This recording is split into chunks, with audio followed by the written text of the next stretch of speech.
Right, time to say hello to tonight's guests, Will Young, Paapa, Essiedu and Sharon Duncan-Brewster. Thank you for joining us. Hello. Now we're going to start with the trilogy of plays, Death in England. Well, these sound fantastic. Yeah. So basically, you are in 2 of the plays out of 3. How are they connected, Sharon?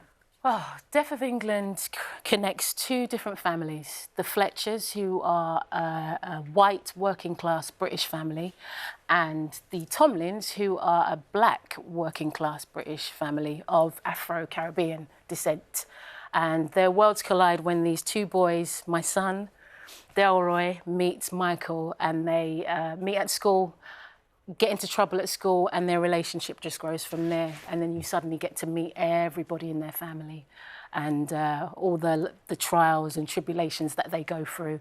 We start to live throughout each play as each actor reenacts different stories and moments of their lives from the past right through till today. And the reviews all say that they are brilliant, really super funny, but very heartwarming as well.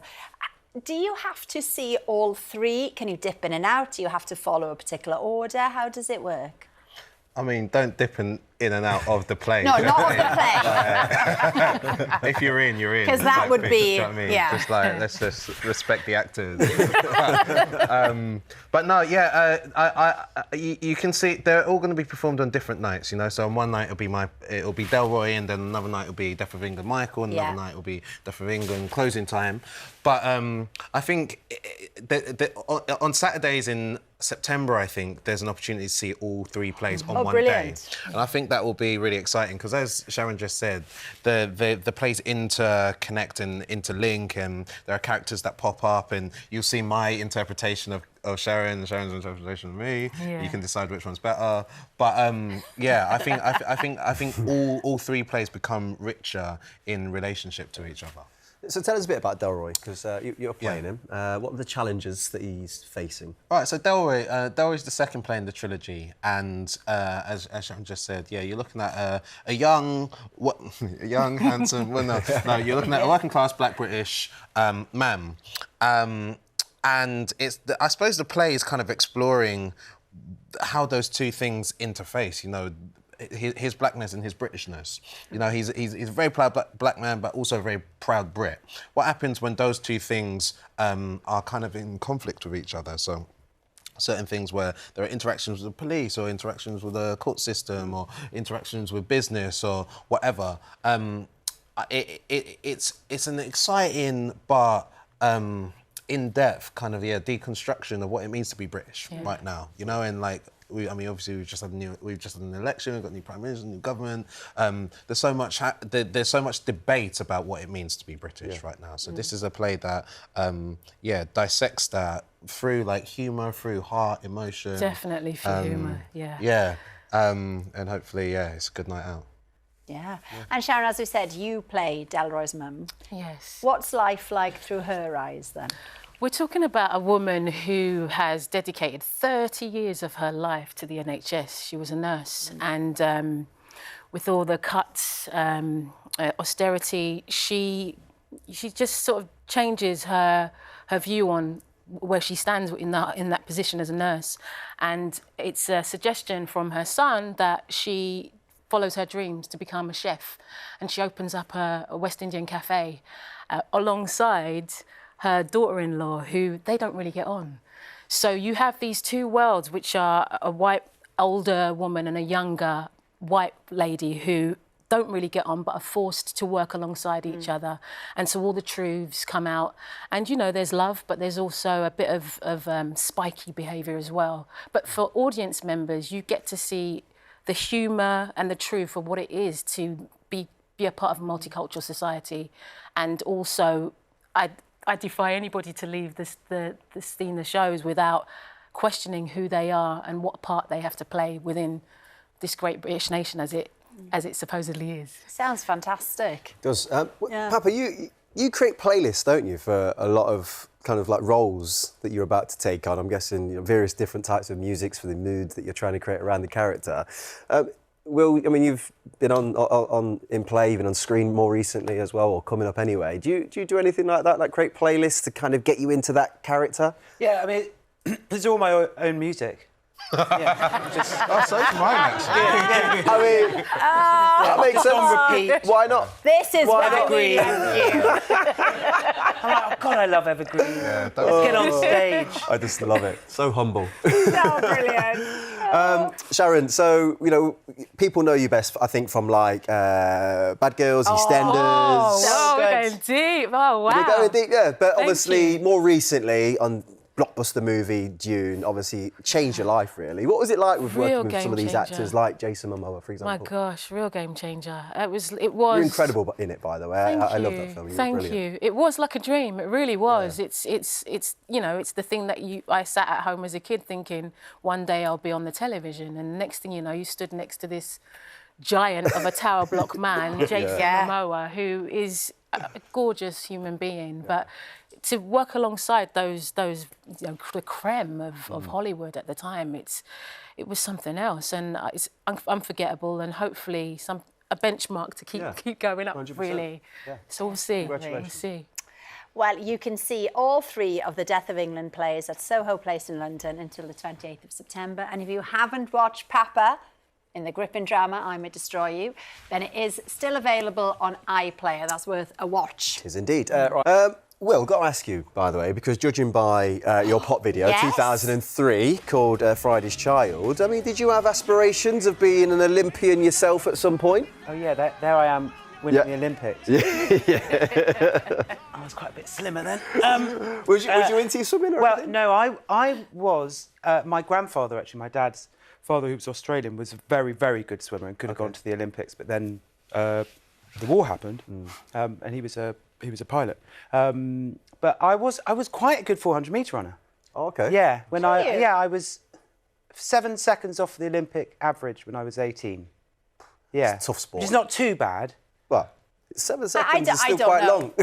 Oh, is it? I mean, Okay, well, I wasn't very All right. good. I'm probably 7 seconds behind Usain Bolt for 100 metres, Oh, I that's reckon. true, So, actually. you know. That's a good point. Okay, well, Train on Will's parade. maybe I should have done swimming. I only did it because I saw Papa's face. That was it. He was like, I think that's quite long. You're going to put it on me? I'm just bringing you into it. I'm bringing you in. No, you know what?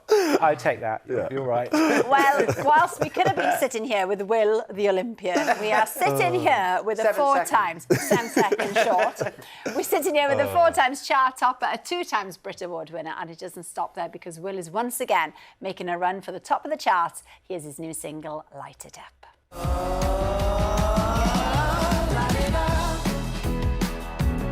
Let them know you're too loud to be crying, too bright now to stop it glowing.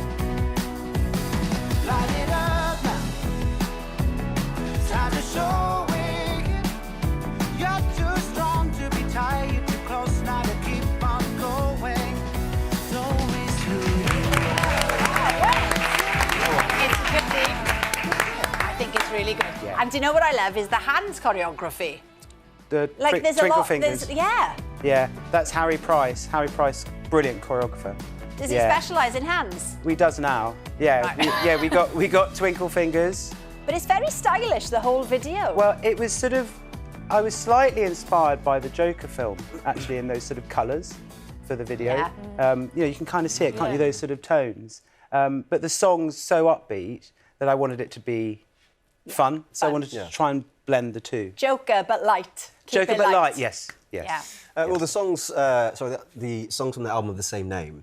Do you feel like maybe like from your pop idol days that you're always trying to maybe like get away from maybe what that represents? And because you seem to have found, or you've spoken about now, you've found that love again for pop music. I think I did, yeah. I think I probably worried that being on a talent show, you know, you wouldn't be taken seriously, and so I had to sort of...